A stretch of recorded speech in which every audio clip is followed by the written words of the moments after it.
Welcome back. Last week we started. I finally posted the first backlog episode. I think it's done pretty well. It's done a lot better than I expected. So, yay! Welcome back to I forgot what episode number, but it's an episode with a number that's above 5, but below 30. I think so. Okay. I'm not sure. Okay. Can you guess which episode it is? Whoever gets the correct answer gets a thumbs up. Good for you. Yeah. You counting things person, you. It doesn't count if you go back and look up all our episodes. You were paying more attention to the numbers than I was. Hey, everyone's got a hobby. Anyway, this is Discussions with Davis. And we are back to discussing Avatar: The Last Airbender. Oops. There we go. Yeah. Very good. Very good. So I am the host, Mark, and you are my co-host. Beth. Just Beth. Just Beth. Not bending Beth? No, I'm not a bender. Could be a bender. If I lifted some weights, maybe. Could bend some girders. Like Bender? Yeah. Bender bending Rodriguez? But anyway, yeah, today we kind of got in over our head last time we decided to talk about Avatar, and yeah, we were going to go book by book, but we realized there was way too much. There's too much going on in each episode to do it. Yeah. So this time we're going to be we were in over our heads, so we're doing a little bit slower. Reining it in a little bit. Yeah. That's typical of me trying to do too much at once. Don't have to agree that much. Yeah, even if it is true though. So we're doing it. We're going to slow down. We're going to go to book by. No, we were doing it book by book. Now we're doing it disc by disc. So yes. This is book 2, disc 1. Yes, book 2 is the Earth book. Yes, and brings in some very interesting characters. Very interesting indeed. Some are just there for just comedic value. Some are very important to the story. Yeah. So, to recap, where they were leaving... I actually forgot what they were doing. When we left off, Aang had just wiped out the Fire Nation army at the North Pole. And Zuko and Zhao were fighting. Zhao got pulled into the underworld, or the spirit world. Spirit world, yes. To be forever tortured. They were heading into... he was a murdering fuckhead. Yeah, and they were heading into the Earth Kingdom. Yeah, the beginning of this book is them leaving the North Pole. The Northern tribe decided to go down to the South Pole to lend some aid to the Southern tribe, and they sent Aang, Sokka, and Katara off to the Earth Kingdom. Yes. So Aang could find an earthbending teacher. Katara was declared waterbending master by Master Pakku. And Aang still hasn't mastered waterbending, so now Katara is his teacher. Yeah. That becomes a point of contention later in the story. It's like Aang never called me Sensei or something. Something like that. Yeah. But was that with Toph or was that with Zuko? Can't remember. But anyway. I want to say Toph.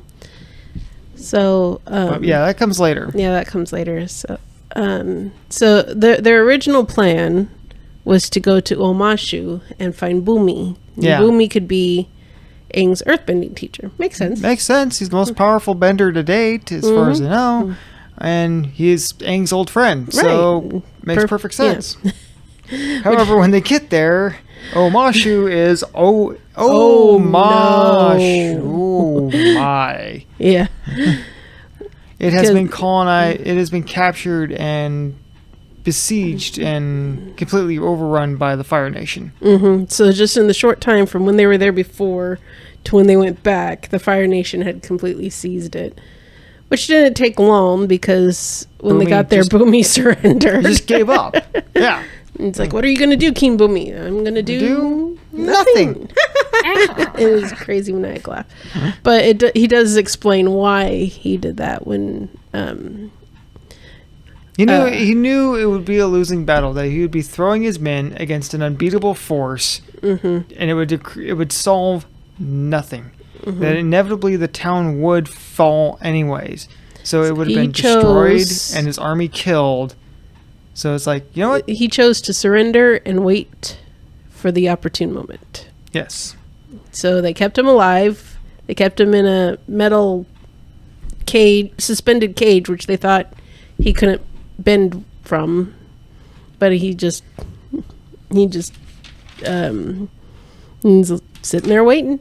Yeah, just in this like metal coffin. Yeah, they search all over the town looking for him, and they find Flopsy, who's been pulling this like wheel to drive a machine, and Flopsy's his pet rabbit. Yeah, something. I'm not sure. Yeah, rabbit gargoyle. Maybe, I don't know, but yeah. Yeah, they don't really tell you what Flopsy is. Just massive and unique, and has fangs. Scary looking at first glance, but big softy. Yeah, total cinnamon roll. Yeah. But before they got to Amasho and saw that it was taken over by the Fire Nation, we met some very interesting characters along the way, which is the nomads. The nomads. Bunch of hippies, basically. And they're just a bunch of space cadets, do nothing but wander around singing songs. They're not very smart, braiding flowers into Katara's hair and Appa's hair. And just talking about, letting love help you find the way. And they're so out of it that they find the three of them, Aang and Katara are training in a river, and Sokka's just kind of floating around, chillaxing.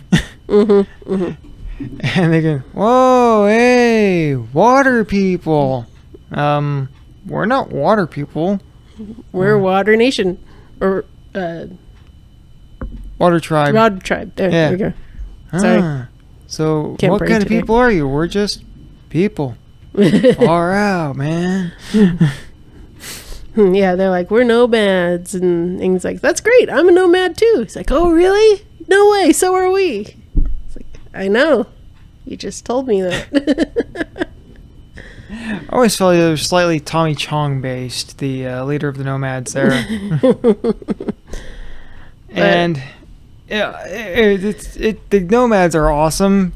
But they're just getting on Sokka's last nerve the entire time. You watch his forehead get redder and redder. By the end of the episode, he has this big red spot. Katara's like, why is your forehead all red? And he's like... Yeah. The face palm. Sokka literally face palms himself into a injury. Face palms so hard so often he develops an injury on his forehead. It's like, dang. But to avoid the Fire Nation and get to Amashu, they take him to this cave that was built by these lovers. Is the lovers' cave, and they're like, the only way to get there is through this cave. And a rock slide happens and separates Katara and Aang from the rest of the group. A great comedic scene happens before that as they're on their way there. It's like, no, we can't go. We don't want to go underground. Appa's too. Appa doesn't like caves, and we have to do whatever makes Appa comfortable. So they've we've dealt with the Fire Nation before. I think we could do it. And I can totally understand their bravado there because they ran that blockade. Oh yeah. When they went to Ember Island, they've dealt with the Fire Nation several times. Yeah. And so it just cuts to a scene of them. fire flying everywhere, just them hugging each other, screaming. Then cuts nearly back to dying. cuts back to the nomads, and they're walking by all singed. They're like, "Okay, secret lovers cave, let's go." Still smoldering, singed, all rattled, and look. Yeah, secret cave, let's go. Yeah, but while underground, Appa got spooked, and he ran into the side of the cave and caused a rock slide and separated. Yeah, some a wild animal like sprang out at him, and that spooked Appa. A wolf bat. Wolf bat. Yeah. And those things are vicious, horrid looking. God, they look nightmare awful. fuel. Yeah, definitely. Like, bats are kind of scary. Wolves are kind of scary. Mm-hmm. Wolf bat, definitely scary. Mm-hmm. Some straight up Bram Stoker, John Carpenter looking creatures there. Yeah. So and so Aang and Katara get separated from the rest of the group, and poor Sokka's left with all these hippies that are just no help at all, and he's just like, "Oh no, God, no!" Yeah, they've got these torches. It's like, Mia or whatever her name is. How long do those torches last? Well, it should last for 5 hours, and I've got 4 torches. So that's 20 hours. And she lights them all at once. He's like, "It doesn't work if you light them all at once." He's like, "Oh yeah." And another example of how spacey these people are is that before they even set off, they were already getting on Sokka's nerves. And it's like, yeah, we're on our way to Omashu. We gotta get going. Someone's got destination fever. Man. You gotta worry less about the destination and more about the going. And it's like, well, we need to find Aang, the earthbending teacher. He's like, it sounds like you're heading to Omashu. That was the first forehead palm. Yeah. Face palm. And it only gets worse from there. Mm-hmm. And poor Sokka, eventually they meet back up. Yeah, eventually they all meet back up. There's this really cool scene between Aang and Katara where they find the tomb of Oma and Shu, for whom the town of Omashu is named. And it's kind of a secret lovers story, warring nations. 2 people from each nation fall in love with each other. Their love is forbidden. So they made the route through this cave so they can meet each other. And the only way you could find it is they learned earthbending, and they lined their path with these glow-in-the-dark stones. That you can only see once the lights go out. Yeah. So they say, "Let love be your guide." Yeah, so if you're carrying a torch, you can't see the stones. Right. Smart. So Aang and Katara's torch go out, and they think they're just doomed. And then the rocks glow up or light up, and they're like, "Oh, we can find our way out." And poor Aang, he was this far from Katara's lips when those rocks lit up, and she's like, "Come on, let's go." He's like, "Well, what about we were okay." Yeah, and then he really muffs it when he does the I guess kissing you would be I wouldn't want to kiss you. I would want to kiss you more. Yeah, so I'm just saying that if it came down to dying and kissing you, I'd rather kiss you. It's like, he's only 12. You gotta cut him some slack. Yeah, Aang's flirt games his flirt game gets better through the series, but damn, crash and burn, bro. Crash and burn. So you can't see that little potted plant. No. It's too low. Okay, you gotta grow. Got a little plant that Lily made at school. It's this little planter for Mother's Day. I love it. It's got a little succulent to it. A little succulent. It's so cute. So yeah, they go to Omashu. Bumi, Aang's like pissed off. He goes in there to try and rescue Bumi because he thinks his friend's in trouble. Naturally, Fire Nation took over his friend's city. Obviously, my friend must be in trouble. Makes perfect sense. They sneak in through the sewers. Yeah.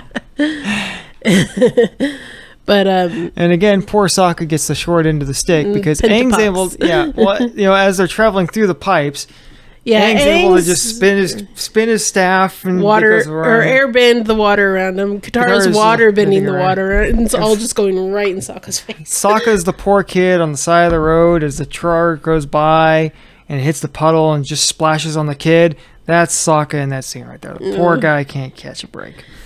That's really Sokka until I think book 3. He just can't catch a break. Or he can't catch a break, and he's always the one always getting himself in horrible situations. And meet my friend Poof Cuddly Poops. Foo Cuddly Poops. Yeah, Foo Cuddly Poops. Yeah. So Sokka's always been the comic relief. Bad stuff happens to him. He puts himself in horrible situations. It's like the episode with the fortune teller. Oh yeah. You will bring nothing but, or your life will be full of misery and heartache. Mostly self-inflicted. You didn't even read my palm. I didn't have to. It was written all over your face. Ouch. I know. I mean, that whole episode is him like kicking a rock and it ricochets off a sign and hits him in the face, or scaring away a goose and he comes back to poke him in the head, or something bad happening to Sokka. I know. I mean, she's not wrong, but and I know this isn't the right series, but I need a sense of being after that one. So, Aang tries to rescue Bumi, and Bumi tells him, "No, I'm not waiting to be rescued. I'm waiting for the moment to strike." Yeah, so basically put me back. He puts himself back, too. No, he puts himself back. Because they left his face exposed. And as long as some part of him is exposed, he can earthbend. So he uses his face to bend himself back up the chutes. Yeah, they finally reach the gates of the city. Well, along with that, you see Azula chasing after them. Azula, enter Azula. Dun-dun-dun. You just hate Azula. She's the new Zhao. Oh, she's worse than Zhao. She's worse than Zhao, and Azula is Zuko's sister, the daughter of the Fire Lord. She's she's not as narcissistic as Zhao, but she's just evil. She is definitely evil and manipulative. She is the perfect sociopath. Yes. She will kill you for the sake of killing you, and especially if it meets her goals, or if you just annoy her. But she's like the perfect sociopath. Mm-hmm. And she is, what makes her far more dangerous than Zhao is she's good at it. Yes. Whereas Zhao sunk a small, he sunk his own boats trying to hit Aang and didn't hit Aang once. Mm-hmm. In Zhang. Yeah. Azula would definitely kill you. Yeah. Yeah. Unless she wants you to take you alive, in which case she'll just maim you.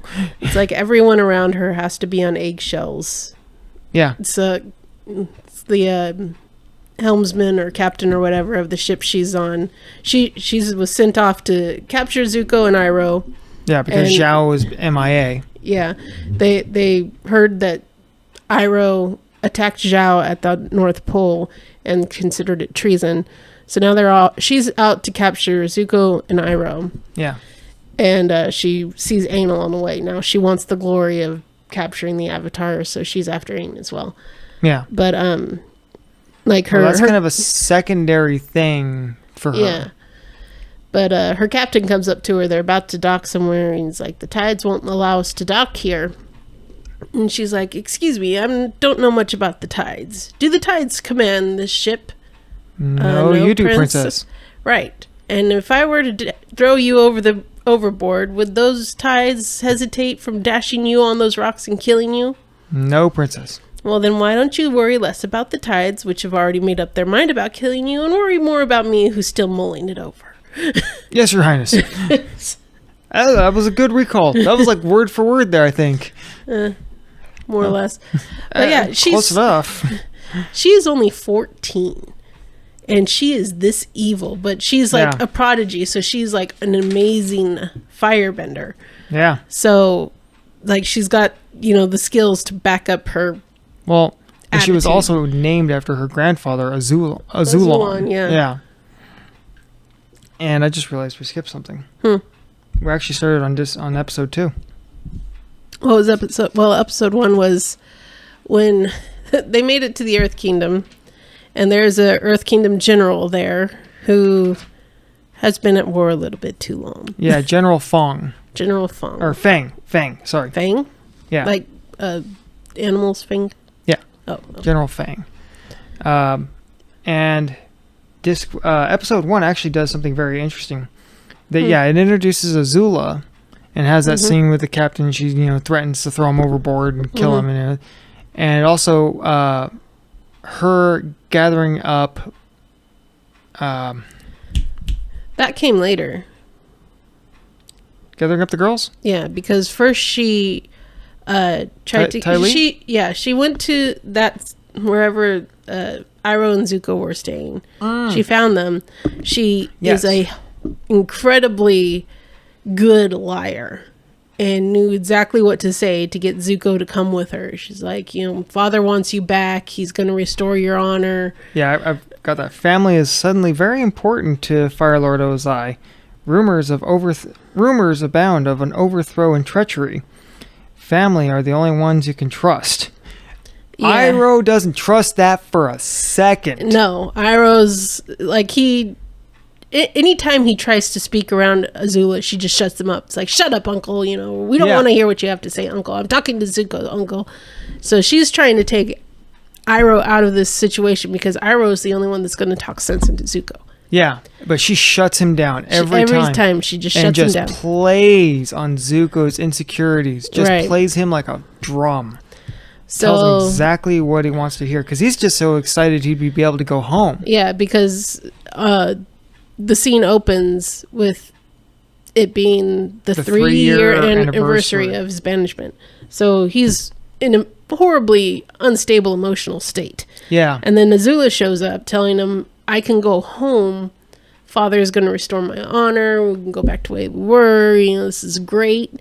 Yeah. And anytime Iroh tries to talk sense into him, even after Azula leaves, he's like, well, you're just a bitter old man. You got your kingdom taken away from you. You're just trying to, keep me from my...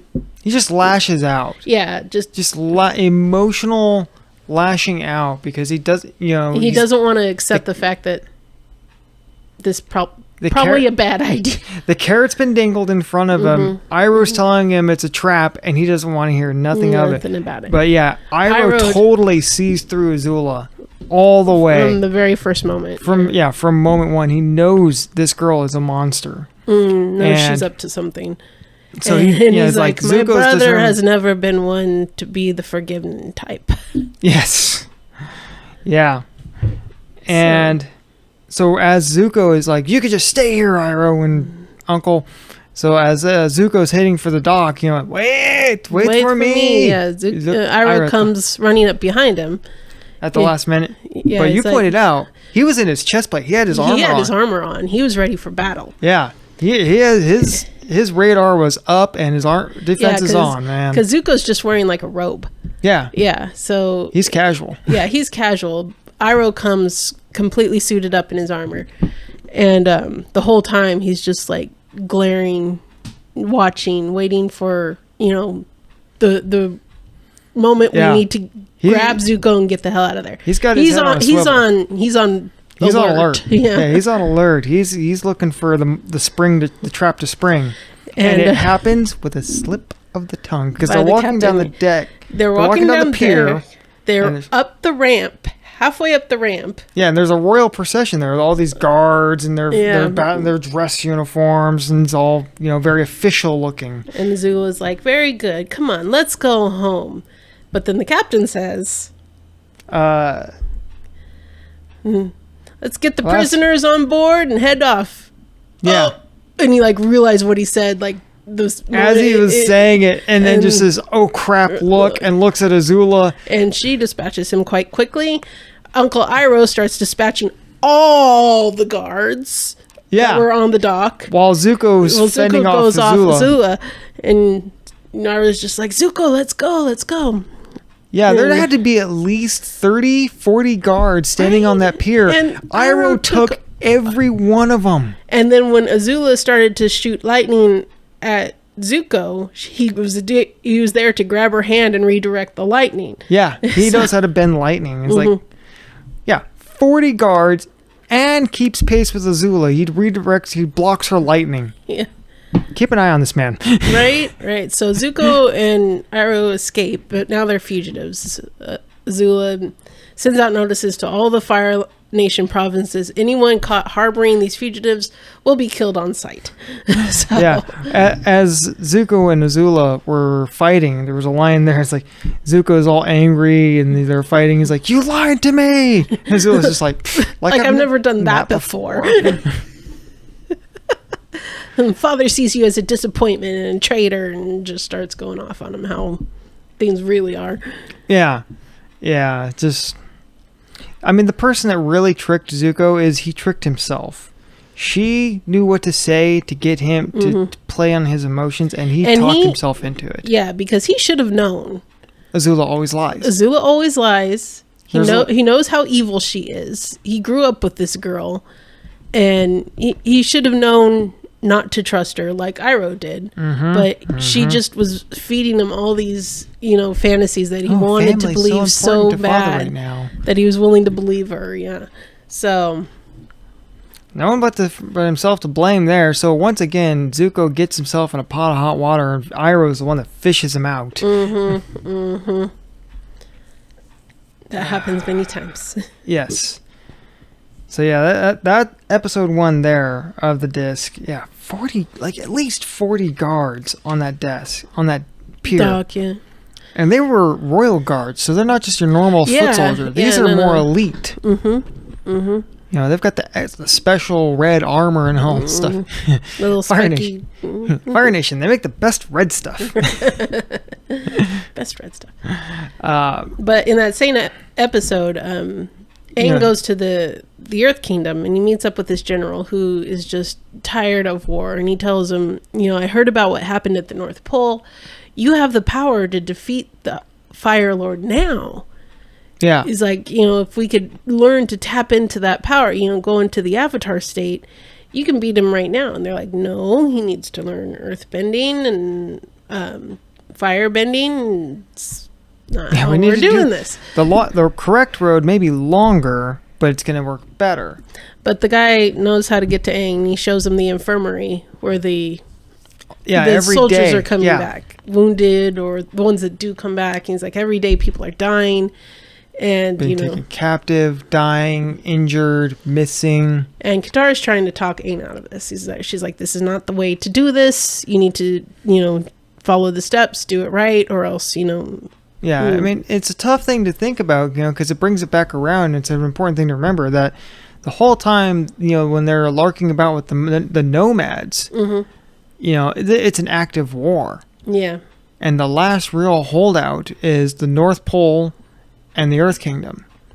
If Ba Sing Se falls, that's it. The Northern Water Tribe was barely hanging on during that siege from General Zhao. So the Northern Water Tribe could be taken. Especially if they didn't have Aang there, they would have. Yeah. Especially if they were to time that attack, say, on a new moon.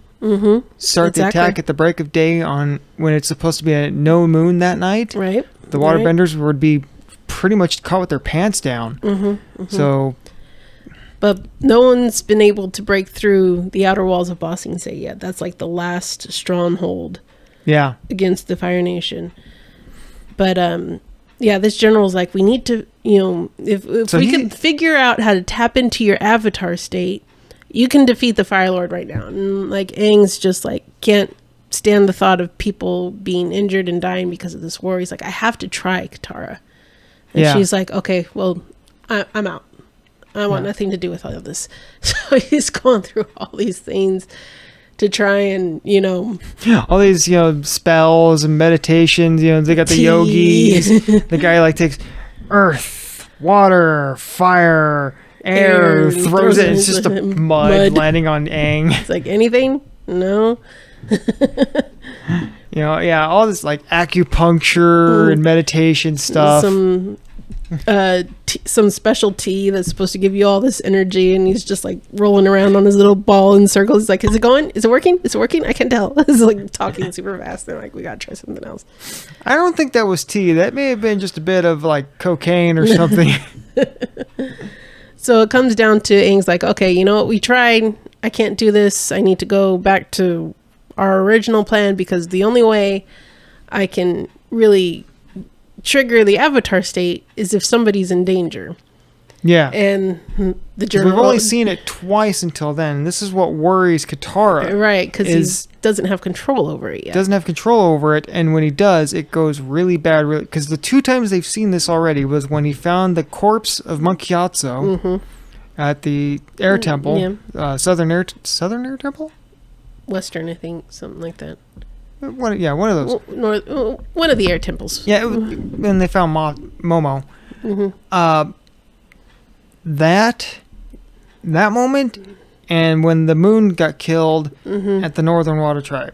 So Katara hears Fang saying, "We need to get you into the Avatar state." She's immediately on the side of like, no. Yeah. Because the only time that's happened is when it was really emotionally hard on Aang. It's like the body of his dad, basically his dad figure, yeah, the father figure. Anger is what has brought Aang into the Avatar state twice now, and she doesn't want to put him through that.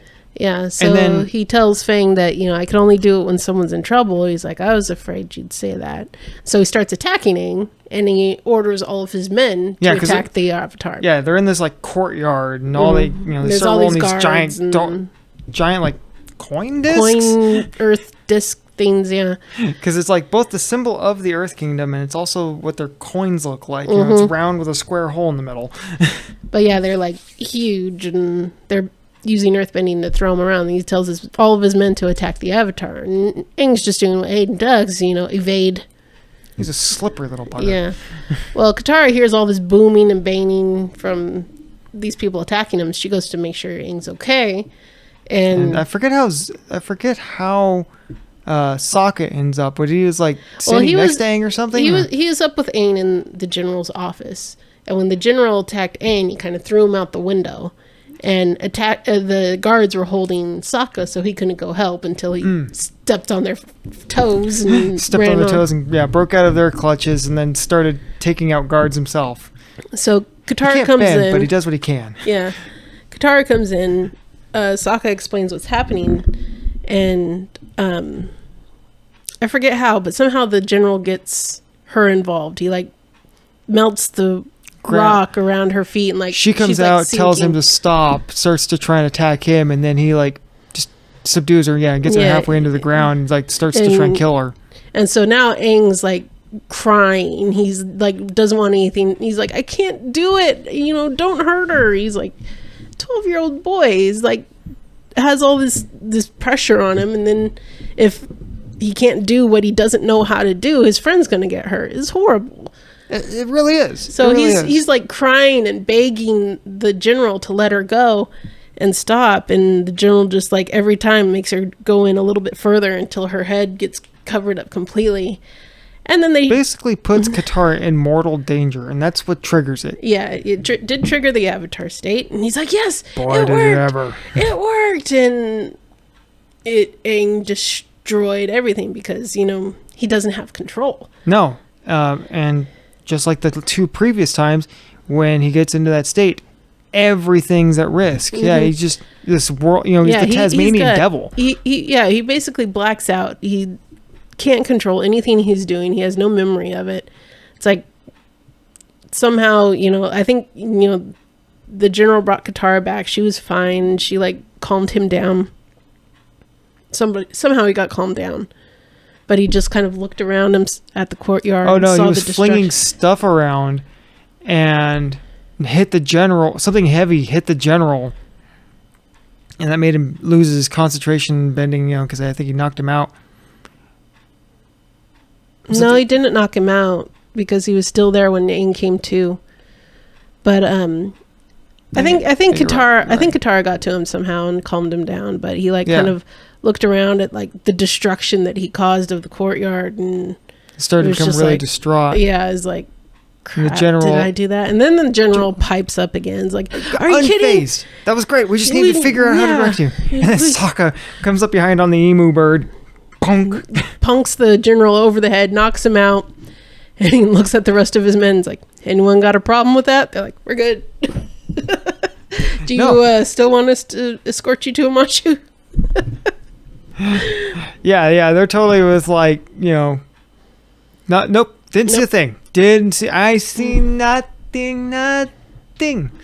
Yeah, and they're like, well, because we almost died because of this general. And this kid's got wicked power, and no, we're good. We're good. Yeah.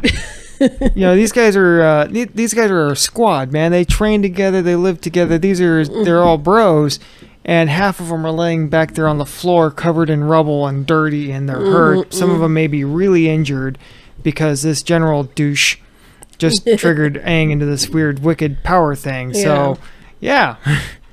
This general just put my buddy's life on the line. So, I mean, I ain't saying nothing. Yeah. So they leave, head off to Monshu, and that's when they meet the nomads. But moving on past, since we already covered episode 2 and 3 there. We had covered episode 2. What was episode 3? Episode 3 was Amashu and the occupation. Yeah, episode 2 was getting to Amashu. That's right. Through the Lover's Cave. Yeah. Episode 3 was the occupation. When he went to find... Yeah, the rad chase through there was... Yeah, Aang's determined to find Bumi. They sneak in via the sewer. Sokka gets octopuses on his face. Pentapox. Yeah, that's when Pentapusses. Pentapusses. Yeah, so they leave these little spots on his face. And so he's like, they get caught by the Fire Nation. They're like, our friend's got pentapox. We were taking him to the doctor. And Sokka's the guards like back away. It's like, I've heard of pentapox. Didn't your cousin die of that? We better get out of here. Yeah, they just back away. And like later on, they tell the general who's overseeing the city, it's like, they've got pentapox. It's like, pentapox. I think I've heard of that. Yeah, they're trying to get the Earth Kingdom people that are living under occupation of the Fire Nation. They were trying to get everybody out of the town. It's like, how do we do this? And so Sokka coming, having his moment. He is the idea guy. You got to give that to Sokka. Yeah, he's the comic relief, but he's also the idea guy. He's like, you're about to come down with a case of pentapox. So they put these, pentapusses all over these people, get these little spots all over them. Okay, and you gotta sell it too. Act the sick. It's like they see some old guy walking back there. It's like, you got it. He's like, years of practice. But so they're able to walk out of the city because they think they're diseased. Plague is the Fire Nation mayor guy put in charge. Governor, of the occupation is like, the plague has broken out amongst the Earth Kingdom citizens. It's like, well, get them out. He doesn't want his troops catching it. Right. Pentapox. Yeah, that's where you get the pentapox. I think I've heard of that. Unfortunately, Momo, when they first got into the city, Momo was with them, and Momo was doing what Momo does. And he went off to find something to eat. Yeah. Found his way into the governor's mansion and got into a bowl of like berries or something, and found the governor's baby. Who was not being watched. Why was nobody watching this baby? Right. The wife, or they should have a nanny. He's got an older sister. He's the freaking governor. You think he can get a nanny? Right? So no one's watching this baby. Tom. I think his name was Tom. Yeah, baby Tom. And so baby takes off after Momo, because Momo's a cute cuddly thing. Cuddly thing. I want to bite. So Momo, trying to flee, goes back to his friends. Baby follows him. Through a huge comedy of errors. Yeah, and so obviously they think that the Earth Kingdomers stole the baby. Yeah. For ransom. And that leads to a very interesting scene where the Earth Kingdom people are outside the city now, and they're living in, they're out in the wilderness, and they've got the campfires. Like they talk to the guy who was in charge of the resistance, and he's like, "We just did a head count. Oh, did we miss anybody? No, we got one too many. One too many. Yeah, and there's baby Tom. Still pestering Momo. Well, I mean, he's a toddler. That's what toddlers do. They chase cats, and or they chase anything cute and furry. And leads to an interesting thing about Katara. That the resistance leader was like, Fire Nation were Katara's just playing with this little baby. He's like, aren't you so cute? Yeah, he's cute now. He's going to grow up to be a murderer. Does that look like the face of a murderer? Just holds up the baby. Katara's got a very strong maternal instinct that kicked in from having to take the place of her mother. And so, yeah, that came to a head right there. That came out. Well, I think it speaks volumes about Katara's inner optimist. Are you calling me a liar? I'm calling you an optimist, which is pretty much the same thing. But also that she hasn't completely hardened her heart. Like that general, looked at that baby and only saw a future soldier, whereas Katara, who literally lived under occupation as well, the Southern Water Tribe, and they killed her mother. Has every reason her dad has been missing at war for 2 years or more. So has every reason on earth to hate everything about the Fire Nation, but is still able to look at little baby Tom Tom and say, "Aren't you so cute? Does this look like the face of a murderer?" Yeah. She still just saw an innocent baby full of potential. Yeah. At the moment, he was still innocent. And, you know, whatever happens in the future hasn't happened yet. So. So I think that was a very humanitarian scene. I mean, it's a quick scene. You're not supposed to read that much into it, but I thought that's an important scene right there, I think. Yeah, it's very humanitarian. Ow. I'm okay. Back? Yep. I sat wrong. I moved wrong. I sat down. That happens when you get over 35. You move the wrong way and all the warning lights in your body sets off. It's like a meme I saw. It's the dashboard of a car and all the lights are on. It's like me when I stand up too quickly. Right. Yep. You gonna be okay? Yep. Pressing on. So they decide to trade the baby Tom Tom for Bumi. And they're making the trade. Well, before backing up a little bit, got a little bit ahead of ourselves. Well, during that episode, Azula had realized after losing Zuko and Iroh that she needs the royal procession. The royal procession is just dead weight. Slow. Yeah, dead weight. She literally calls them dead weight. So she's like, I need a very small elite group to capture, Zuko and Iroh. Yeah. So she goes to two of her childhood friends, Tylee and Mai. Yeah. Now, Mai's father is the governor of Omashu. Yeah. So they're in Omashu trying to get Mai to go on this, endeavor with them, of which she's far too eager to do because she's this gothic emo chick that just is like, everything sucks. Awful. Yeah. She's like Wednesday, but deadly. Yeah. Well, Wednesday's pretty deadly too, just not physical combat, but. Yeah. But first she goes to Tylee, who's living in the circus. She's a contortionist, tightrope acrobat. Yeah, I'd say she's acrobat, yeah. Yeah. Because Azula takes in her show and she's up on a tightrope, like doing a handstand and... Yeah. And it's like, I'd love to go with you, Azula, but I really feel like I found my place here. My aura's never been pinker. I'll take your word for it.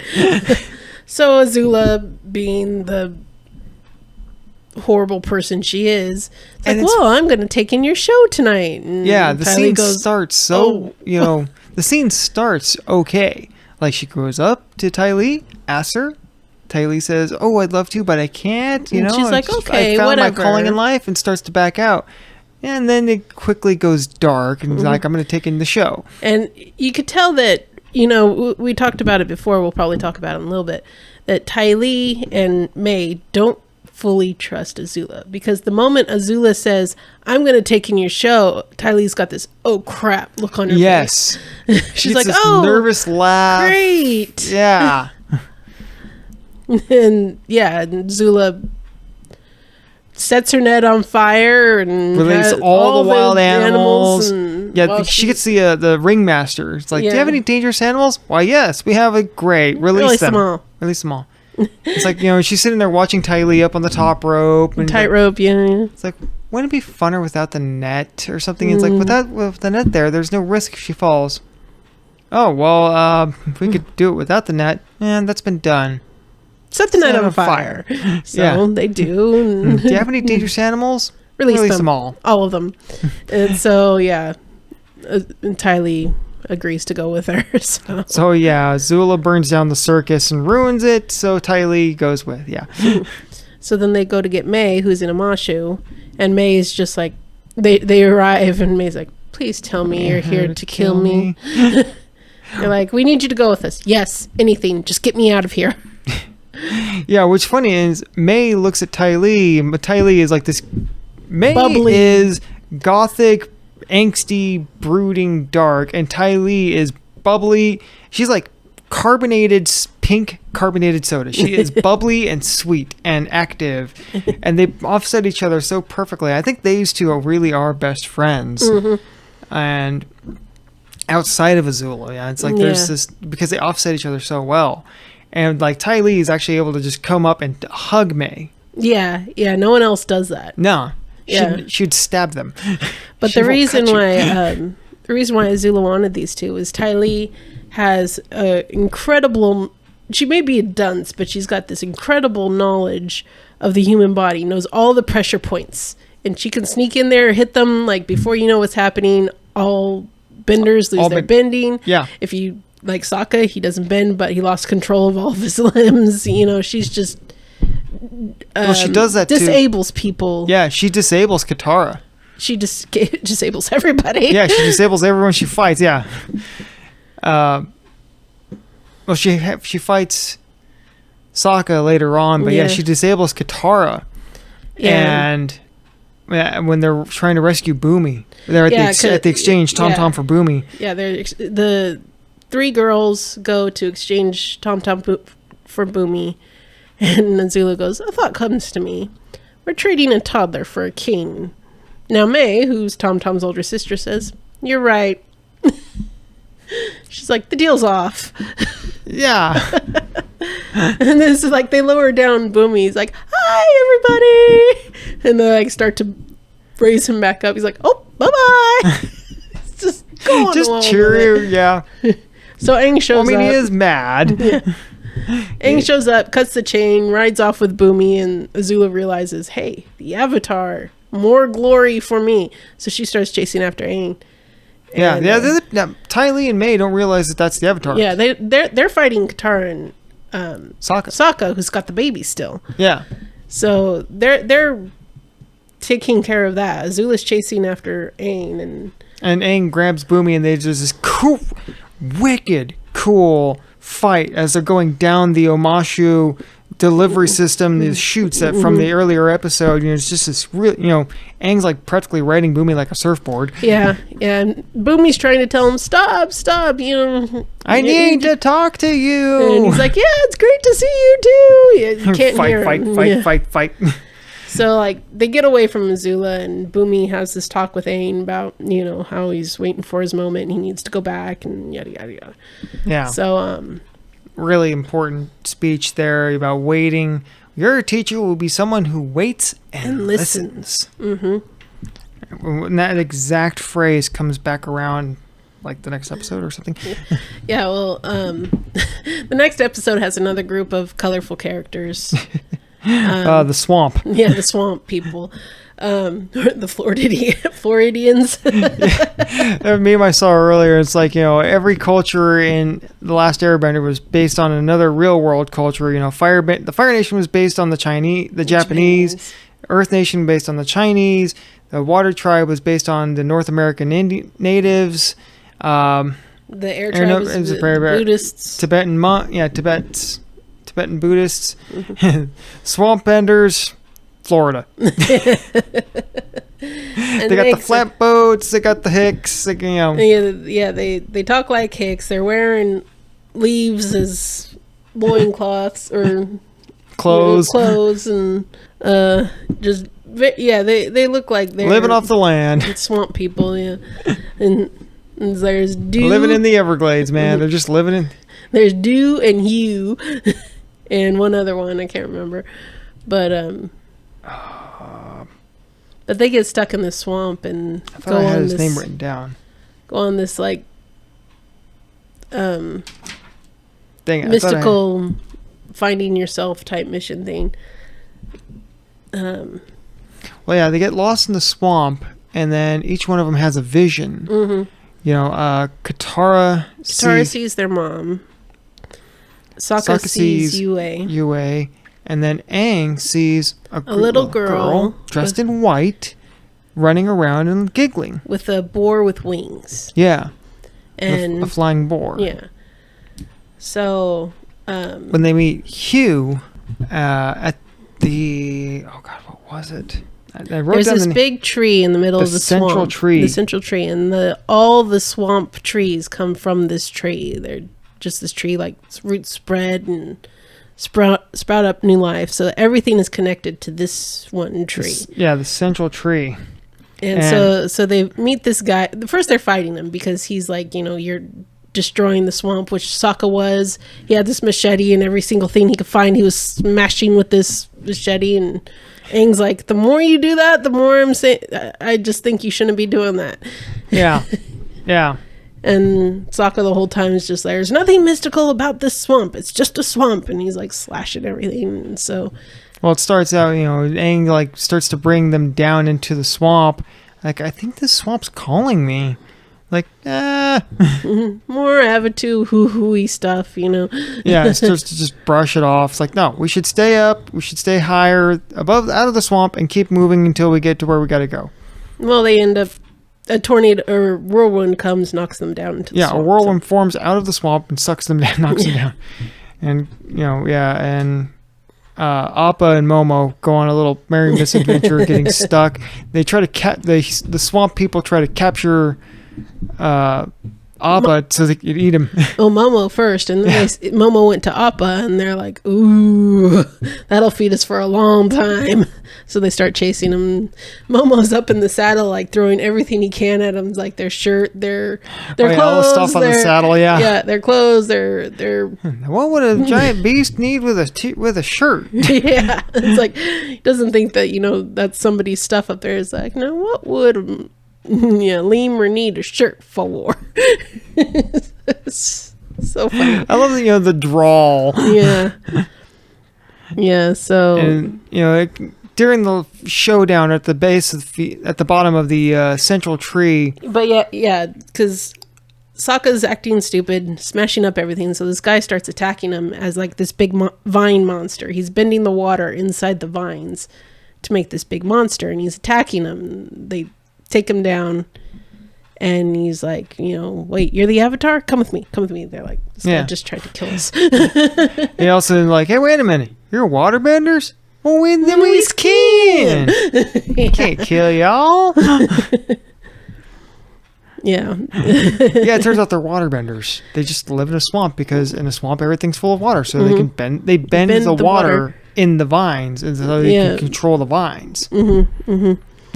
So they go to the central tree, and Hugh talks about him achieving enlightenment under that tree, and that everything is connected. The illusion of time. Time is an illusion. Also, so is death. So is death. Everything's an illusion. So is death. So are pants. Pants, that comes in the Fire book, but pants are an illusion. So is death. It's always so is death.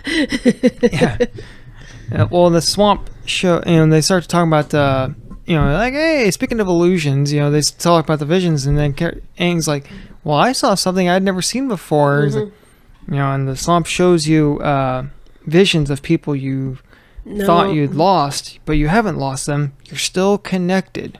Well, then, Aang talks about what he saw. Like, I saw somebody I didn't even know. Never even met before. Yeah, saw somebody. Well, then you saw somebody you're going to meet.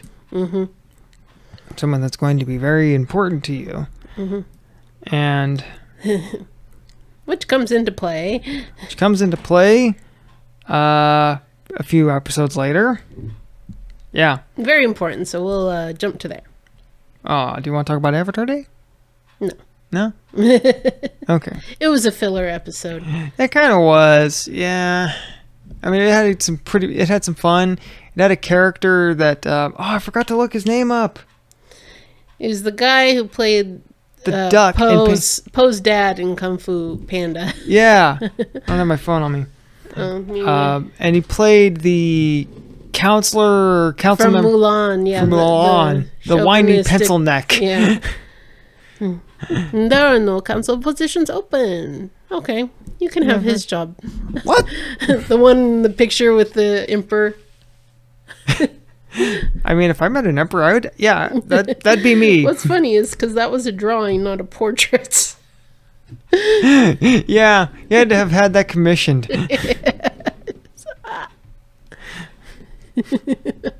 But anyway, the guy who plays the voice of him plays voice of another pompous jerk in this episode. The guy plays a good pencil neck geek, just a pompous jerk.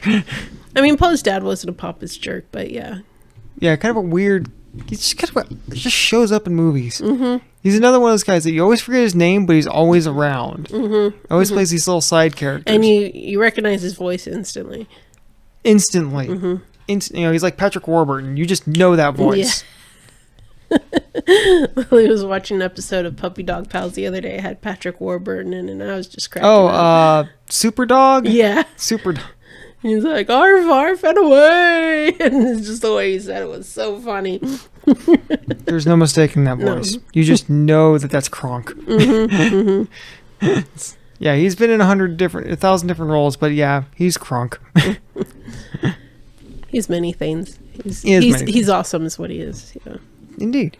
Yeah. Okay, so we'll roll forward to the Blind Bandit. Yeah, because the Blind Bandit's important. Dun-dun-dun. So they arrive in this town, and they're given a coupon for a earthbending school, and Aang's hey, maybe I'll check out this place. They say the coupon says the first lesson's free. It starts with they're in the marketplace. Oh yeah, and Sokka's like, should I buy this bag? There's a Earth Kingdom this tote bag. Yeah, and Sokka's like, I really like it. It's like, but it's so expensive. But I really like it. And Katara's like, you know what? You deserve it. If you like it, just buy it. It's like, well, they took him shopping to cheer him up because that was a different episode. It was just shopping. Was it just shopping? Yeah, you're right. Okay, I'm thinking of something else. Yeah, but it's just Sokka looking at this bag, and it's like, you know what? It's too expensive. And it's like Katara's like, you know what? You deserve it. You deserve to treat yourself. You should buy the bag. He's like, yeah, maybe I should. But it's so expensive. And Katara's like, okay, fine, then don't buy the bag. And he's just going back and forth. And he ends up buying the bag. And he's like, what do I need this for? Why'd you let me buy this? So they're given this coupon for this earthbending school. So Aang goes to check it out. And turns out to be a big bust. And but he overhears these kids from the school talking about, what was it, like... earthbending school. The fight, Earthbending Mania 7 or something like that.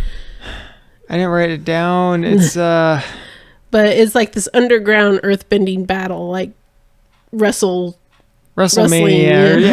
Yeah, it's the WWE. And so they're like, hey, where is this? And they're like, we're not going to tell you. You don't need to know. Yeah, wouldn't you like to know? Yeah, so Katara goes into the alleyway with him, comes back. She's like, leave this to me. She's like, hey guys, wait up. Hey, strong boys. And she comes back a couple minutes later. It's like, we're going to find you an earthbending teacher. And cuts to the two boys. It's like, oh yeah, how did you find out? Oh, a girl has her ways.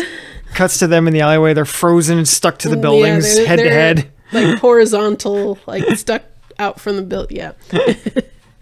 Well, I mean, that is a way of finding out. It's not what was implied, but so they go to this underground ring where all these earthbenders are duking it out, and with the Boulder. Yes, the Boulder. The Boulder is so funny. He was modeled after the Rock. And so he always refers to himself in the third person. He's like, the Boulder is going to win this in a landslide. And he's so over the top and over dramatic. And, total, wrestling. And total pro wrestling character. Yes. Yeah. And Katara's like, what about him? He's like, no, Bumi said my teacher's somebody who listens. And he only listens to his muscles. So Boulder's going through dispatching all these different earthbenders, and he gets to fight the champion, the Blind Bandit. There's a line. There's a line there when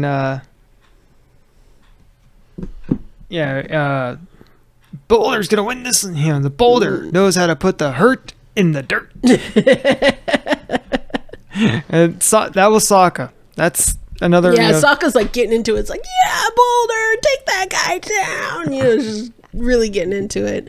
It's like, so yeah, when he goes up against the champion, who's the Blind Bandit, who's a 12-year-old girl who's blind. And Aang recognizes her from his visions. Yes. So now he's like, yeah.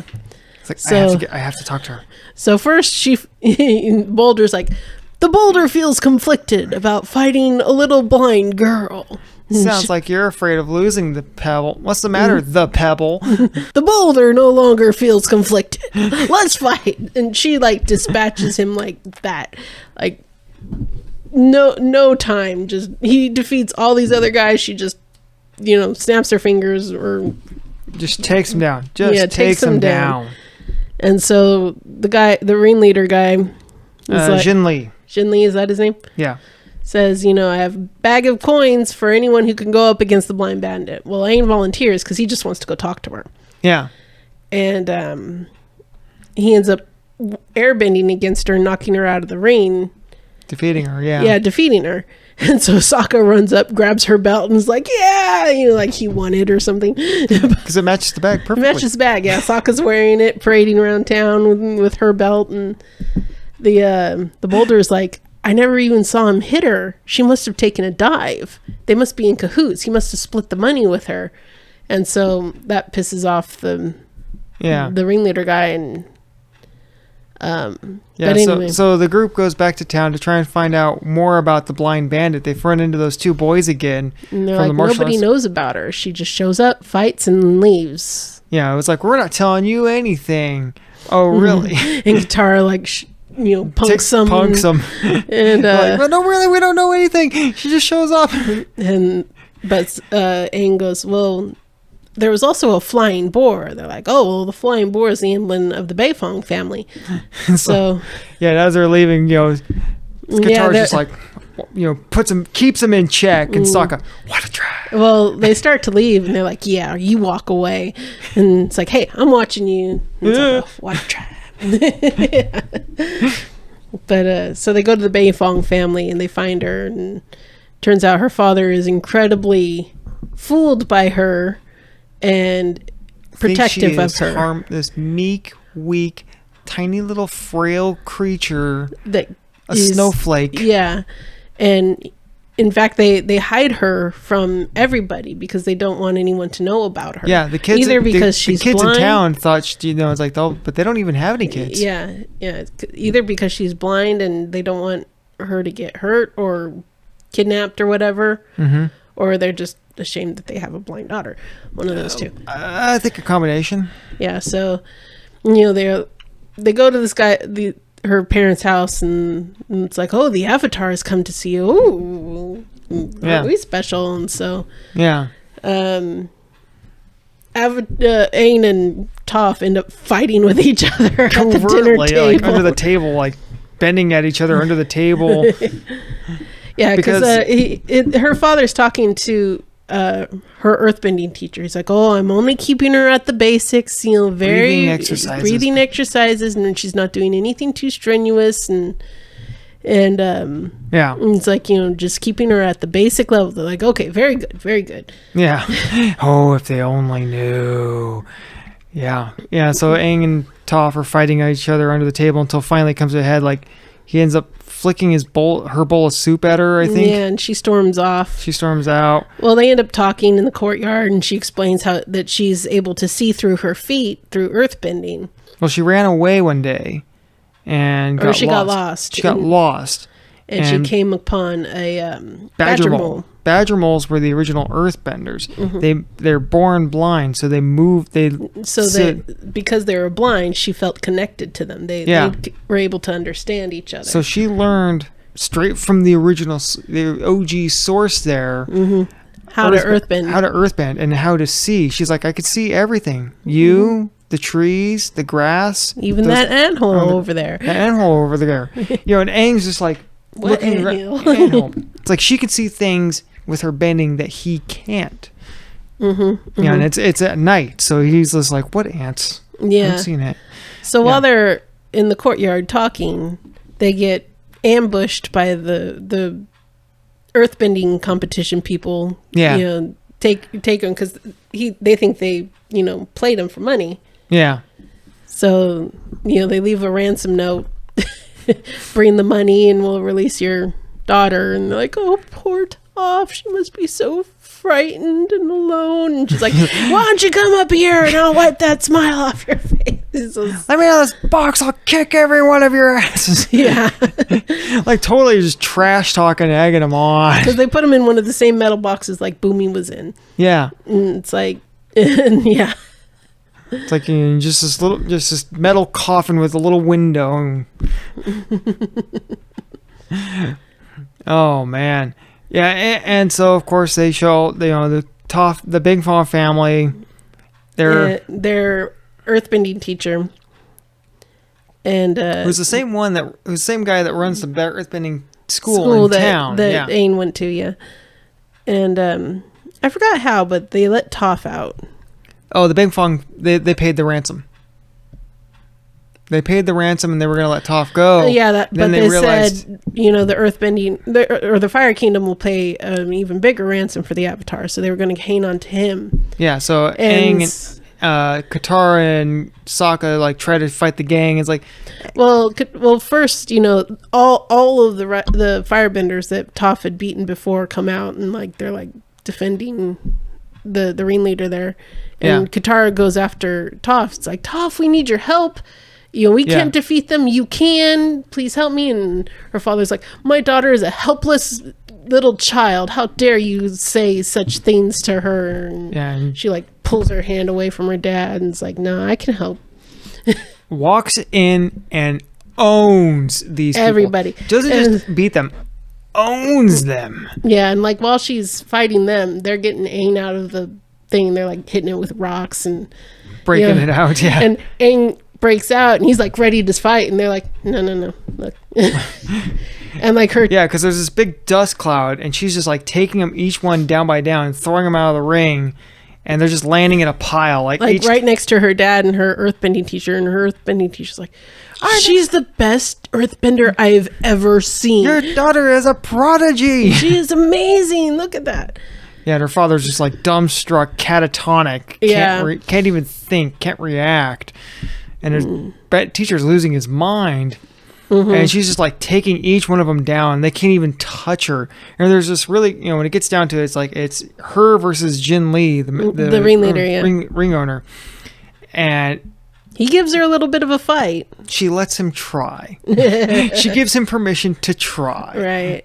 Because he still can't even lay a ring on her. And she intentionally dodges his attack by that much. Mm-hmm. You know, she builds that little, that cool matrix thing of, you know, looks right into the camera as rocks just... It's like so graze her hair. Like, it almost grazes her hair. Mm-hmm. So she ends up throwing him out of the ring too. Easily. Another one right on the pile. Yeah. So, it like cuts to them in their house and she's like, okay, you found out who I really am. You know, I'm not frail. I'm not helpless. I'm not weak. I love earthbending. I love fighting. Let me be this. Let me do this. And they're like, no. We've been far too lenient with you. You need 24 hours supervision. Guards all the time. You're not going outside anymore. You know, this is way too risky. Bug. We will now have a short intermission.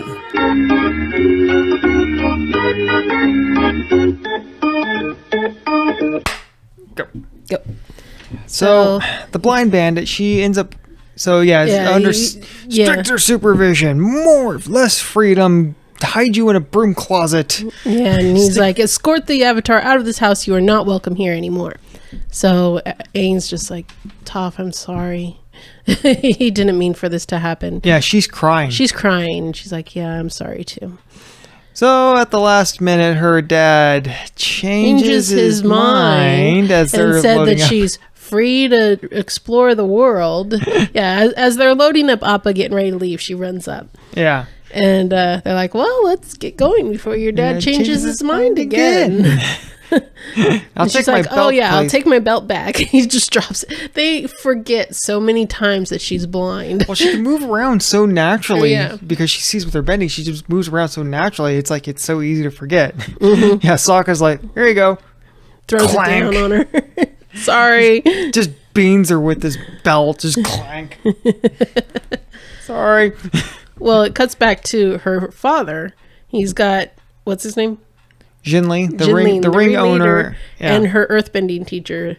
I know you are very different, but I believe you have a common interest. It's a big sack of money. Big sack of money. He's big like, box of money. But he says, the Avatar has kidnapped my daughter. Interesting phrasing there, too. Yeah, the Avatar has kidnapped my daughter. Here's a big bag of money for whoever brings her back. So, Money talks, people. yeah, so these guys go. Bribery. It gets things done. Yeah. So they're like, okay, yeah, let's go get her. So that's where that episode ends. I want to wind back a little bit to Avatar Day. There was something important there with Zuko and Iroh that I wrote down. That I'm going to try to... Yeah, okay. Zuko and Iroh they're on the run. And that's where you have the scene of them, if we get caught by the Earth Kingdom, they will torture us. or they'll kill us. Yeah, they'll kill us. If we get caught by the Fire Nation, they'll send us to Azula. Well, first, Earth Kingdom it is. Well, first, it shows Iroh, and he's looking at this flower, and he's like, "This is either the white jade, white jade or something like that, jasmine tea or something." which is this type of flower that makes a tea so delicious it breaks the heart.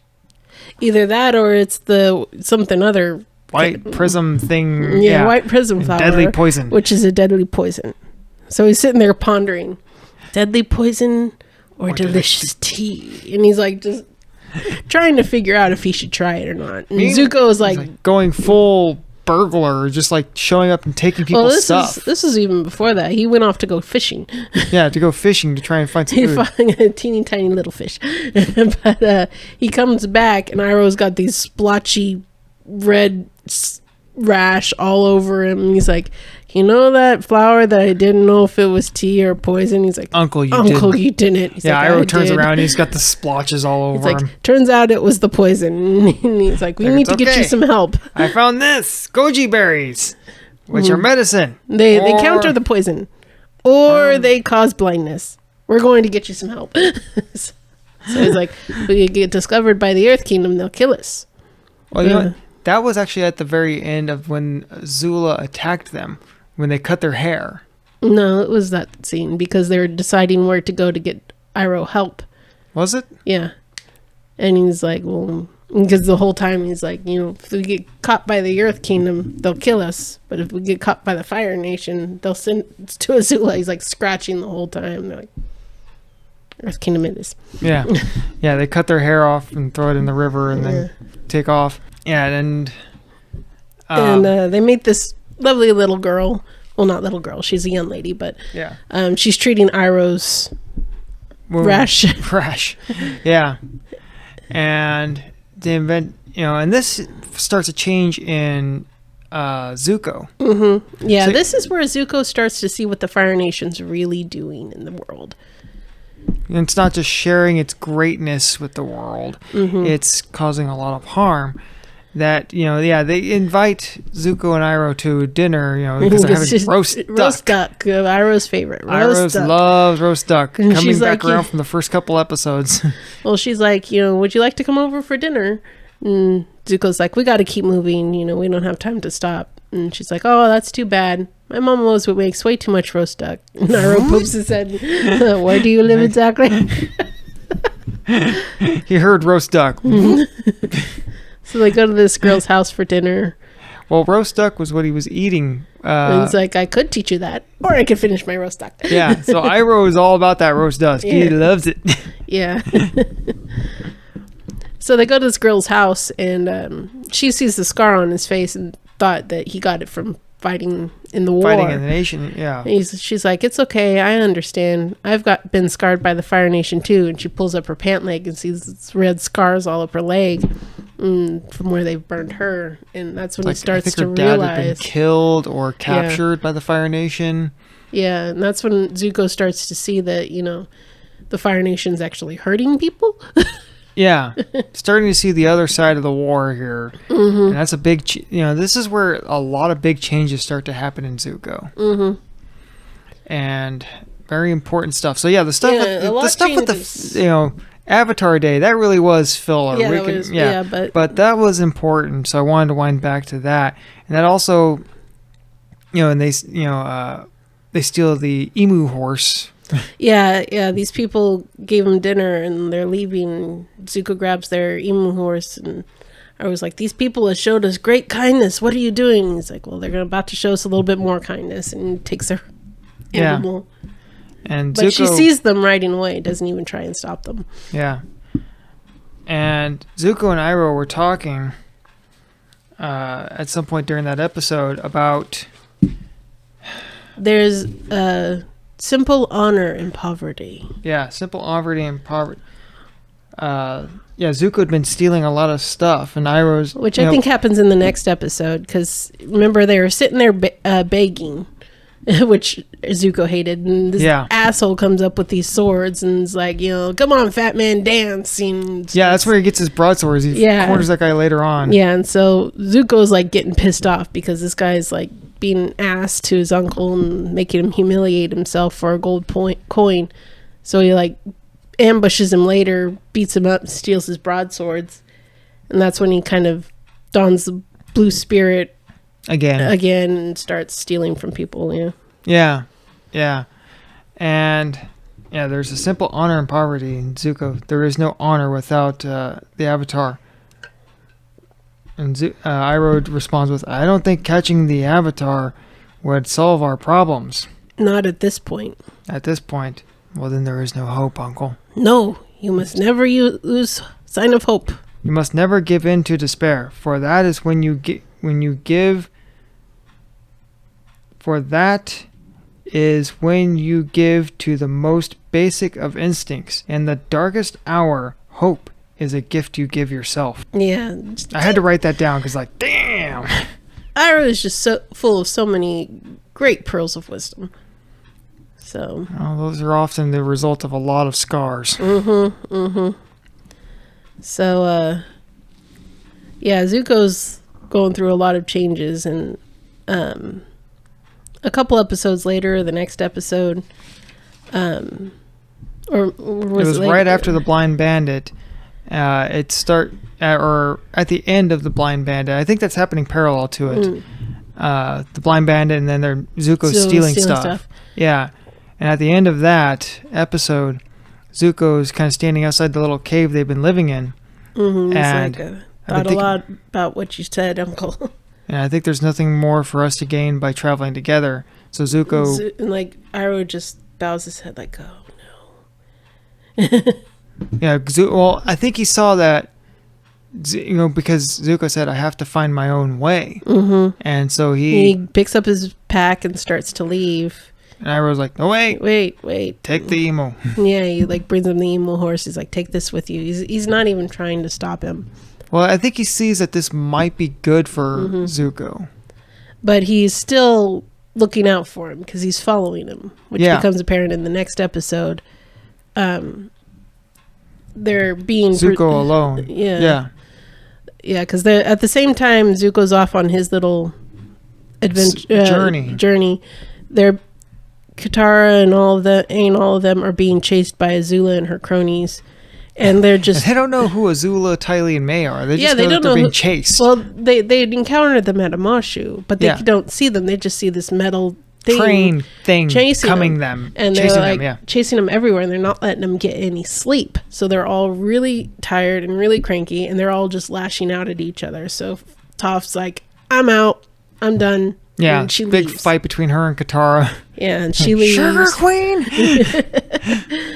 Maybe if Toph didn't have such issues. What? Listen here, Sugar Queen! Yeah, so Toph storms off, and while she's going off to wherever she's going, she comes across Iroh. She thinks it's somebody who's there to ambush her, and she like earth bends a boom to him. He's like, "Oh, that hurt my back." Oh yeah. So Aren't you a little old to be traveling by yourself? Aren't you a little young to be traveling by yourself? So he sits down. He serves her tea, which is what he does. It's what Iroh does. He serves people tea. And tea and wisdom. Tea and wisdom. He gives that to Toph, and he talks about, his nephew who's lost his way a little bit, but he's been tracking Zuko. Yeah. At a distance. He doesn't want Zuko to see that he's there, but he wants to be there. Well, he's very careful with his wording. He says, "I'm tracking my nephew. He is going through a lot of changes lately. He's lost his way. But if he gets in trouble, I will be nearby." He's very careful with his words not to give up their identity. Right. Yeah, he always refers to him as his nephew. And yeah, but like doesn't give any clues. Just that I'm tracking my nephew. He's going through a lot right now. And Toph's like... And she's like, "Is he lost?" He's like, in a way. He will find himself soon. But if he needs help, I will be close by. So. Yeah. So he pours Toph a cup and hands it to her, and she's able to reach out and grab it. And she's like, you probably think I'm helpless too. You wouldn't even let me pour my own tea. It's like, I only poured your tea because I wanted to, and no other reason. Yeah, sometimes people just like to help people. Sometimes, yeah. If you cooperate with others, you get further in life, and kind of sets her straight. Then it's like, no one thinks they weren't doing it because they think you're weak. They were doing it because they just like to help people. Well, they expected her to help. Yeah. And she's like, "I carry my own weight. You guys do your thing, I do mine." Yeah. They're like, "Well, if you help everybody, then we get this done faster." And it's like, "Why? I'm not sleeping over there with you guys. I'm like, got my stuff right here. I'm good." Yeah. Well, she's never had to work in a group before. Right. Yeah. She's always been waited on hand and foot. Yeah. So she, and then she was either waited on, living with her parents, she was waited on hand and foot, doted on, and expected not to do anything because she was too weak and fragile. But in the ring, she worked alone because she had to protect her identity, and she also kept a distance from everybody. So she's never had. She was, the loner. Lone wolf. Lone wolf. The Lone Ranger. Yeah. So for her to have to work in a group to do manual labor, it's totally new to her. Yeah.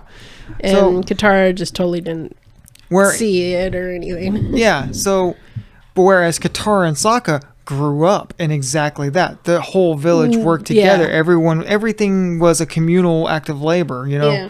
Someone needed a new yurt or hut built, everyone pitched in. Right. Town needs everyone washed the clothes. Everyone took care of the kids. Everyone did everything for each other. The hunting party. Nobody went hunting alone. It was the hunting party. It was the fishing trot. Fishing boats were loaded up, and everyone went out. Everything was a communal labor. So for them, it's it's just basic nature. It's just everyone. Okay, let's set up camp. Everyone start doing stuff. Right. For her, that's a whole new concept. Alien. You may as well speak, it's a whole alien concept. Right. So she ends up going back, and it gets to the point where Azula corners Aang, and just when they're about to fight, Zuko pounces out. Yeah. And he's like got his eye on Azula over here and his eye on Aang over here, and they're all just kind of, standoffing. And the three of them start fighting. Well, Aang starts running.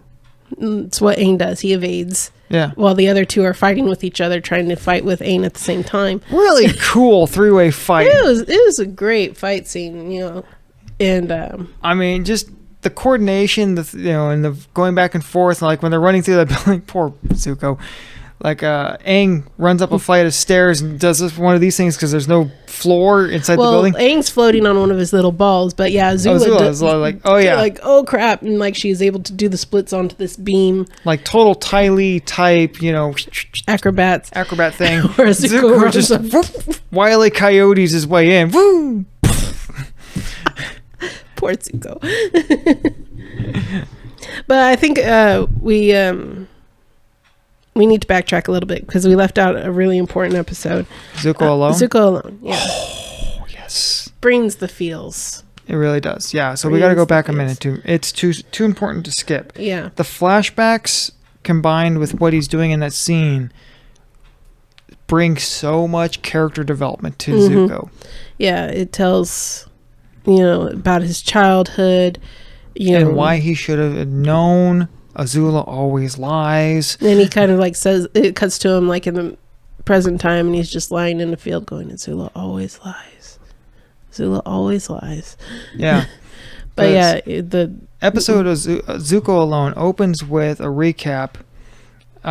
He's traveling. He's on the back of the emu horse. He's really like starving. Yeah. The emu horse is like staggering, and they're both to the point hot. They're both hot, tired, thirsty, hungry at the break of exhaustion. And he sees those two guys, that couple that are on their way to Bossing Say, that pregnant girl. Yeah, sees him like on the cooking. He's cooking something, and Zuko's like, I could take his food. Starts to grab his swords, and then he looks over and he sees the pregnant woman and lets him go and keeps going, Yeah, a bit of humanity. Yeah. Basic humanity that Zuko's like, no, I can't do that to him. I couldn't do that to the pregnant girl. Yeah. So he keeps going. Comes into that village, and he's like trying to buy some basic supplies. And he's like, I need a bag of bird feed. I need a bag of feed and some food. Some food. Not enough there for a hot meal, but I can get you 2 bags of feed. Yeah. And while he's talking to this vendor, behind him are some thug earthbenders, and these kids come out and throw eggs at the thugs, and they think it was Zuko. Yeah. So they start, pushing him around and Zuko throwing their weight around. You think it's okay to throw eggs? No. You throw that egg at me? No. An egg had to come from somewhere. Maybe a chicken flew overhead. Yeah. And it turns out the thugs are supposed to be the guards. Yeah, they're earthbending soldiers, or Earth Kingdom soldiers. They're there to protect this town, but they're just bullying everybody. Yeah. Nobody likes them. Nobody wants them there, but no one has the skills or courage to stand up to them. Yeah. So they're just jerks, and in the worst way. Yeah. So Zuko doesn't rat the kid out, and the kid's like, "Well, here, come to my house. I'll feed your emu horse or whatever it was. I'll feed your emu horse. Come to my house." Ostrich horse. That's ostrich what it was. horse, I wrote it down because they do say what it is. Yeah, I'll feed your ostrich horse. Yeah, so he goes to this guy's town. Everything there is like there's these weird pig animals, chicken pigs, cow pigs. Yeah, some sort of pigs. Yeah.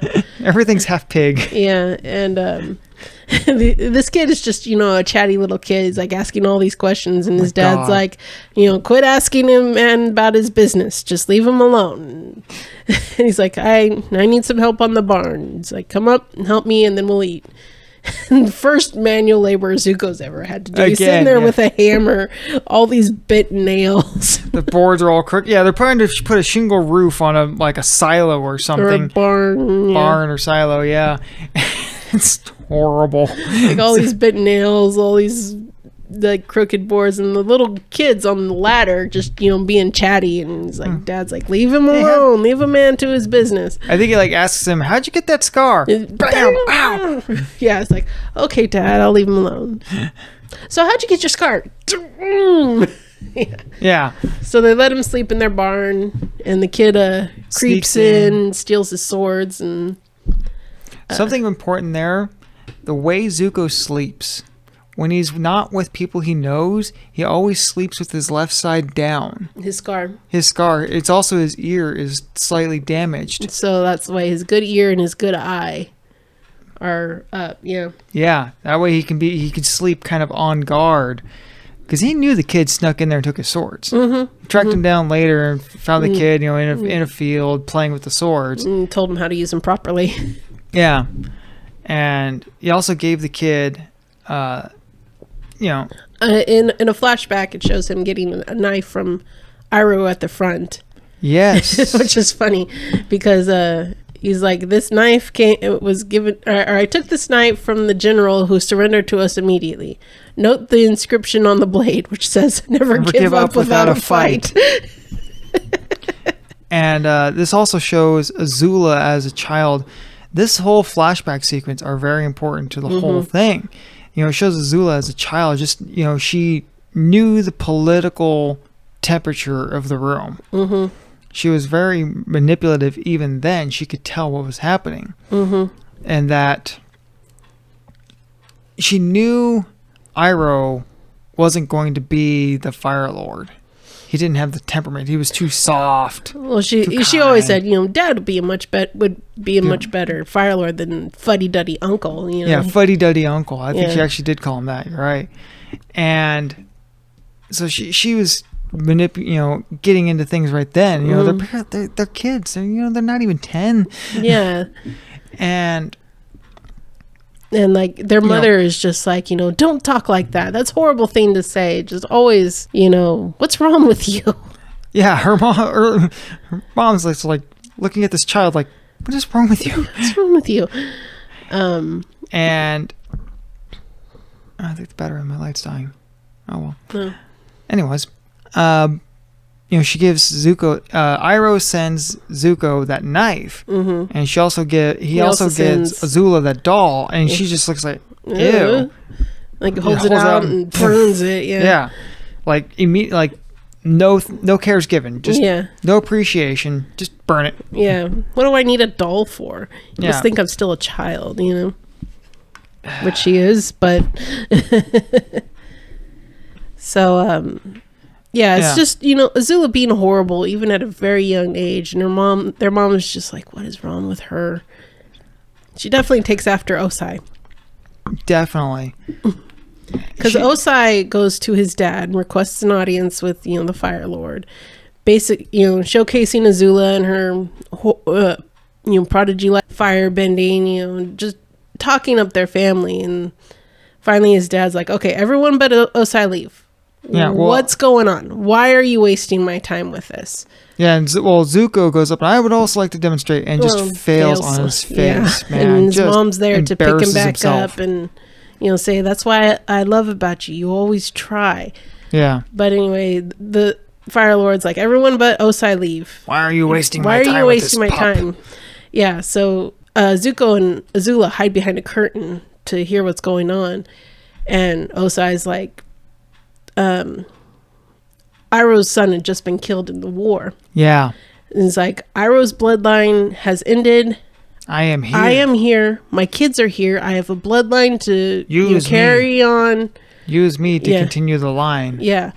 And Iroh's heir to the throne. He's the older son. And Azulon gets pissed. He's like, you dare ask me to betray my oldest son right after of his birthright, right after the death of his child? What is wrong with you? Like the flames in the room shoot up with Osai's rage, or Azulon's rage. Yeah, he was just really pissed off that Osai was that bold. So Zuko runs because he's scared. Azula stays. Like this weird, creepy smile on her face. It's like she loves anytime anyone's being in trouble, I guess. That's why I said she is the perfect sociopath. But she comes into Zuko's room later. He's like, Dad's gonna kill you. No, he really is. Because Azulon told Osai, you need to your punishment needs to fit your crime. You need to feel the pain that your brother has felt. You need to kill your oldest son. And Osai, not really caring much for Zuko, is like, okay. Yeah. Well, Zuko's mom gets wind of it through Azula, and so then the next scene you see the next scene you see is her mom, their mom waking up Zuko from his sleep, saying, "What is her name? Ursa." Yeah. Ursa. Yeah. Ursa's waking up Zuko, and she's like, "Everything I've done to protect you. Know I love you and never forget who you are." Just, giving them this goodbye speech. And Zuko doesn't realize it. He's like half asleep. He's like, what? And he's like, is this a dream? And he comes to, and he goes and finds his father, and he's just like, where is she? And he just kind of looks back at him like... Yeah, he's running through the house. Where is she? And there's Azula with his knife. His knife, yeah. She stole his knife and playing with it. Just playing around with it. She's like, oh, by the way, she's like dangling in front of him. He's like, give it back. She's like, Grandpa just died. It's like totally so cavalier about that. So nonchalant. Grandpa's dead. Here's your knife. Yeah. So he runs to Osai, like trying to figure out where his mom is, and Osai never tells him. No. Not until later. He just kind of looks at him and ignores him. Not until after Avatar, Last Airbender ends. It's like in the manga series. That's where you really find out what happened to her. But Osai does explain a little bit of what happened to her later on, way later on during the Fire Book, I think. Yeah, when they're the Day of the Black Sun, when the invasion's happening. Right. But anyway, we'll get to that later. That's in the future. But yeah, so all these flashbacks tells, how Zuko was as a child, how Azula was as a child, how his dad came to power instead of Iroh. Yeah. Because, the Fire Lord died and they said, because of his request on his deathbed, the crown will go to Osai. Which... seems a little suspect to me. Considering we just saw, him get pissed off. About that idea. Yeah. So I think Osai was there and said he told his last request was I become the Fire Lord. So he gets crowned at his father's funeral. Yeah.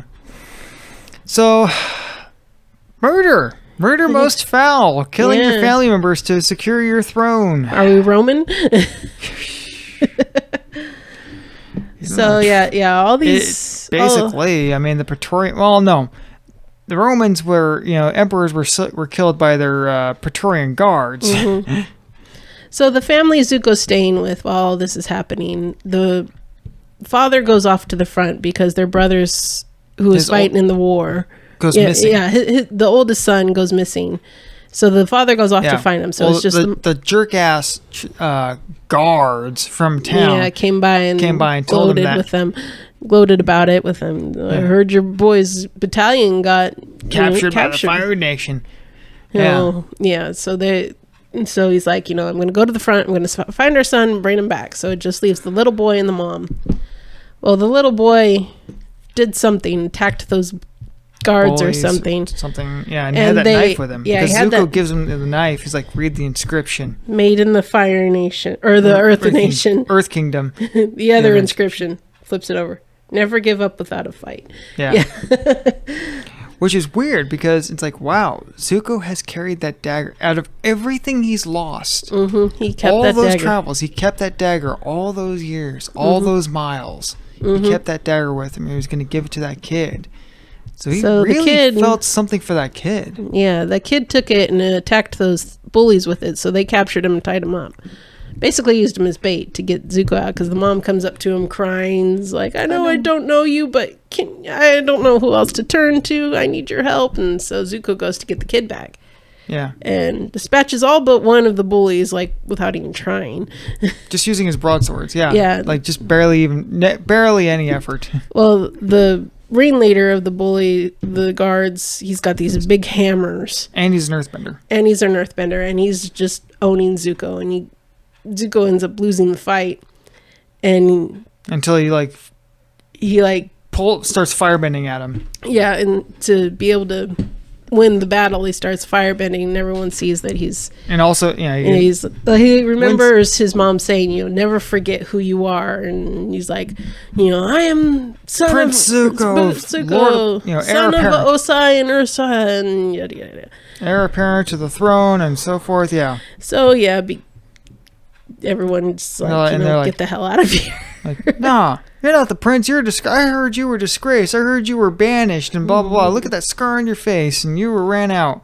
Yeah, and so he goes to the kid and gives him the knife. He's like, get away from me. I hate you. And so he just kind of picks up his stuff and keeps going, even though he just saved this whole town and this kid. But because he's a Fire Nation prince and everyone's at war with the Fire Nation, gets run out. So it's like, you see a lot of basic humanity starting to grow in And Zuko, and Zuko, and also what this war is doing to other people's families, what it's done to his, the background between, his mom, where's his mom, and it shows that, his mom was always the parent, way more than his dad was. And I think that's why he seeks his dad's approval so much, was his dad just seemed to have no interest in him. His dad's interests were his aspirations. He didn't make time for his kids, really. Except for Azula, because Azula was more gifted. Yeah, she was a better bender. She was also more attuned to the political aspirations. So she fit his needs. Two peas in a pod, Azula and Osai. Yeah. Yeah, she definitely took after Osai, and Zuko definitely took after Ursa. Yeah. So you see that, and you see what's going on. A lot of it really brings the feels and really grows the characters. But jumping ahead back to where we were before, when the three-way fight between Zuko, Azula, and Aang in this basically abandoned town. Yeah. And so Aang's waiting for Azula in this abandoned town. Just kind of refresh where we were there. They made the false trail using Appa's fur because Appa was shedding. That's how they kept finding him. Yeah. So Aang's waiting. He's tired of running. He was he's got the bags under his eyes. He's I don't care. I'm just gonna sit here and wait. Yeah. And so Azula comes. Sokka and Katara were trying to fight Mai and Tylee. Yeah. Tylee's just. Poor Sokka is just hopping around on one foot because his arms are just Yeah, Appa comes and tail whips him back across the river and away from him, so couldn't fight him anymore. And Tylee gets out. It's was it me or was that guy cute? Mai just glares at her. Really? Really? So Zuko, Azula, and Aang are all fighting. It's really cool three-way fight. And then Iroh shows up. Yeah, just in time to leaps out of the shadows and saves Zuko from getting hit. Or no, Zuko did get hit, and Iroh wakes him up. Oh, that's right, because Katara and Sokka show up, and then Zuko gets hit. Iroh's waking him up, and they're all fighting with Azula, and then Toph arrives and they basically overcome Azula. It's the corner. Very well. A princess surrenders with honor. Boom. Boom. Yeah. She hits Iroh. Well, there's this really cool, it feels longer than it is, standoff. Yeah. Iroh kind of glances over at Toph for a second, and she sees it. Yeah. And she uses that as a window. And because I think it's because Iroh recognized her. And so Azula fires at Iroh, and you just get this look on Zuko's face of pure terror and fear that, oh my God, Uncle's dead. Uncle's been hit. He's this is the only family member that's nice to him, that's cared for him, and he could be dead. You just see this pain in Zuko's face. Panic. Yeah. Pain, terror, all these complex emotions in one shot. Just so amazingly animated. And so Azula bunkers off, and Aang falls to Iroh's side just crying. Katara's I can help, because she's a healer. She's let me help, and he's everyone get back, and he just shoos everyone away, and it just ends with him crying over Iroh. And he's emotionally distraught, so he's panicking. Yeah. So they all take off, and was that the last episode? That was the last episode. That was where it leaves off. Okay. So we'll have to pick up on disc 2 right there. Yeah, so nice cliffhanger there for you guys. Yeah. But it is getting late. It is getting late. I'm very tired. One little cool thing though about that strike, it's because they, Azula hits Iroh, and then they all try to hit her. Even Sokka. Even Sokka throws his boomerang. In that scene, if you do a play-by-play, you could see all the bending coming forward, and you see Sokka's boomerang. He can't bend, but he does what he can. He's Boomerang Boy, and he does what he can. But anyway, so we will. Yeah, we'll skip the Did You Know Easter eggs. Maybe we'll do some of those next time. It's getting kind of late. Yeah, and yeah, it's 10:30 already. Yeah, where we are. Yeah, so it's already. I should be in bed by now. So, we're going to wrap it up. Yeah, got work in the morning. Got work in the morning. So thank you for watching, listening, whatever you're doing. Happy Mother's Day. Happy Mother's Day to all the mothers out there, and fathers that are being mothers and so forth. Yeah, all that good stuff. I just want to show off the plant. She's cute, isn't it? She's got little fingerprints, and they made it look like bugs. It's so cute. All right. And thank you for all of you that I've been checking out. We're getting traction. Ooh. We got subscribers. We have subscribers. People have been leaving likes and comments, and I appreciate all of that. Thank you. It is very encouraging for me to for us to continue doing this, and to keep growing it and getting better at it. Yeah, we're not half-assing it as much anymore. Yeah, we're down to like maybe a third, maybe almost a quarter ass. Yes.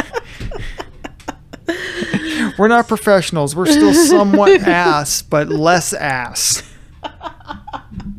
Okay.